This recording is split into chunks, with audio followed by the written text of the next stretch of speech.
RBI ने कल credit policy पेश की। स्वास्थ्य मुसीबत के दौर में लोगों को उम्मीद थी कि आरबीआई की ओर से कोई बड़ी राहत मिल सकती है, लेकिन ये उम्मीद पूरी नहीं हुई। आरबीआई की ओर से कोई राहत तो नहीं मिली, उल्टा आरबीआई के गवर्नर शक्तिकांत दास ने आने वाले समय को मुश्किल भरा बताकर इशारा कर दिया कि लोग फिलहाल और राहत की बात भूल ही जाएं और मुश्किलों का सामना करने की तैयारी कर लें।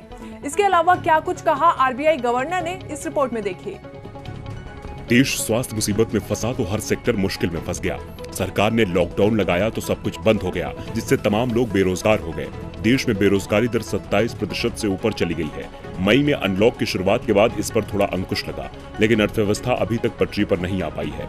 इस बीच कल जब आरबीआई की ओर से क्रेडिट पॉलिसी पेश की गई तो उम्मीद थी कि आरबीआई लोगों को राहत देगी और रेपो रेट में कमी करेगी, जिससे बैंक से कर्ज लेने वालों को राहत मिलेगी। लेकिन आरबीआई गवर्नर शक्तिकांत दास ने रेपो रेट को कम करने से इनकार कर दिया।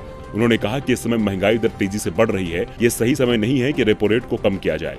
पहले से ही रेपो रेट काफी कम की जा चुकी है। महंगाई दर फिलहाल 6% को पार कर चुकी है, जबकि बजट पेश करते समय सरकार ने इसके 4% के आसपास होने का अनुमान लगाया था। आरबीआई गवर्नर तो ये इशारा भी कर रहे हैं कि महंगाई दर अभी और बढ़ेगी।